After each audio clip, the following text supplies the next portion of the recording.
Alright, welcome back to Elden Ring. We are going to be looking at some of the most overpowered weapons in this DLC that just completely changed the game and make it easy mode. Now, there are a few other weapons that I have in my mind. If you guys want to see another video like this, I'll be sure to do so. But let's go ahead and get started with this one. These weapons are incredible, and I'll be showing you gameplay of me absolutely melting bosses. Now, I will be showing you on how to get every single one of these weapons at the end of the video. There will be timestamps, so you can go ahead and skip to the one that you want to get after seeing which one you like the most.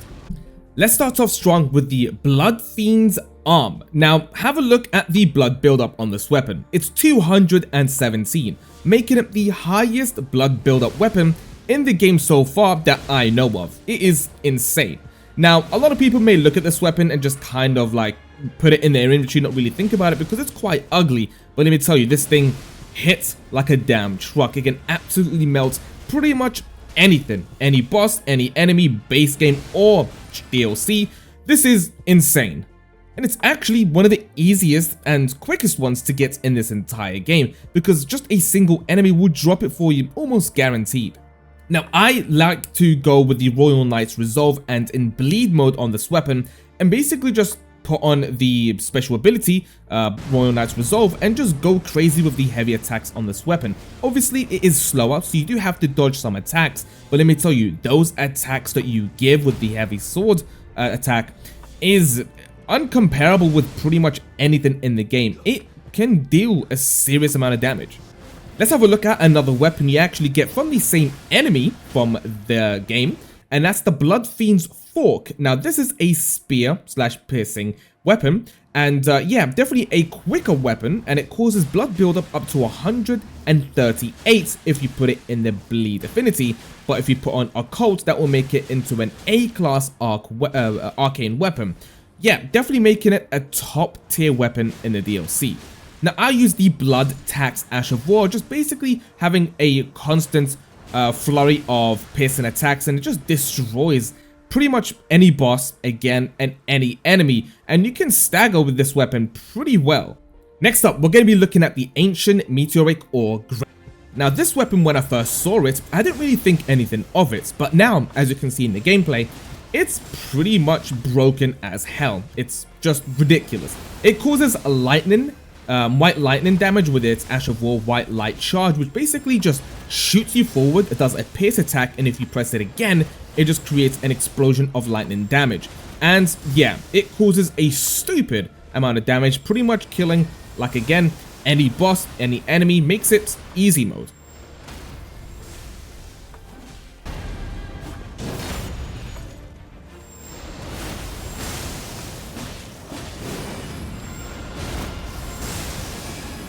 It is an easy weapon to get, and yeah, I mean, just go for it. Definitely a game changer when it comes to weapons. Now, this weapon, again, it is a greatsword, a colossal sword, so it is a slower weapon, but when it comes to that charged Ash of War attack, it makes it just incredible. Next, we have the Dragon Hunter's Great Katana. Now, the special thing about this sword, not only that it does an incredible amount of damage, you can see in the gameplay right now against normal enemies and bosses, the special thing about the Dragon Hunters, that it does a lot of damage against dragons. So if you've had trouble doing Bale or doing any of the ancient dragon bosses in the game, go ahead and stick this weapon on once you get it, and it makes dragons easy mode. Now, the special skill is very fast, and the good thing is it does also cause blood buildup, and it does fire damage as well. So you're getting a lot of things to play with, especially when it comes to dragons. Now, dragons are a bit of a nightmare to hit. Now, a lot of different builds can be good against dragons, like blood builds and stuff like that, but this weapon, it jumps up and then it does a slash attack where the dragon's crit is actually on top of their head. So this just makes it a little bit easier, but overall this weapon is very, very good against enemies, bosses, and especially dragons. So yeah, go ahead and put it on if you want something to change your playstyle a little bit. We like katanas, but we've never really seen great katanas in the Souls game, so definitely something to try out and brand new. I'm going to go ahead and try it out because I like katanas, but I don't really use bigger weapons like I said. So yeah, definitely something of a change and very, very powerful.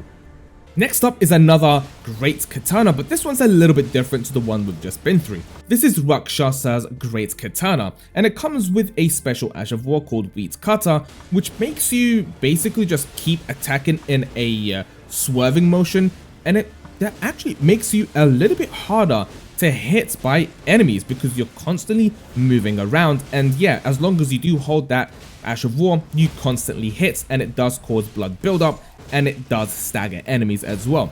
But the great thing about this weapon, where you get it from, is this. You get the armor set to go along with it, and the great thing about this armor set is you actually get a 15% in increased damage, but you do take extra damage. So if you're good at dodging, if you know how to play the game a little bit, you can do some serious damage, especially with this armor piece, giving you that 15% extra damage.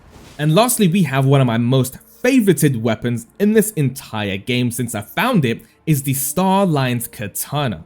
This is definitely something great. Now, I've already made a build video with this weapon, basically just destroying everything. This katana does a magic Ash of War attack called Onz's Line of Stars, which basically every attack that it does grows stronger than the one previous. And the great thing is its final slash does a bunch of damage. Nothing really more to say about this weapon. It's a katana, causes blood buildup. It's a very fast weapon to use. You can create it with a dual katana build that does bleed damage, but you can also create a dex and bleed build. So not only are you going to be causing magic damage, but you can also do some blood build damage. Now, yeah, making it overall a great weapon to use, especially if you like to go ahead and use magic, but also want to try out some different style of gameplay. Go ahead and stick 2 katanas on. You can use Rivers of Blood on one hand and the Starland on the other. The Uchi Katana if you wanted to. Anything. Just go ahead and try this weapon out. Definitely a change of game style.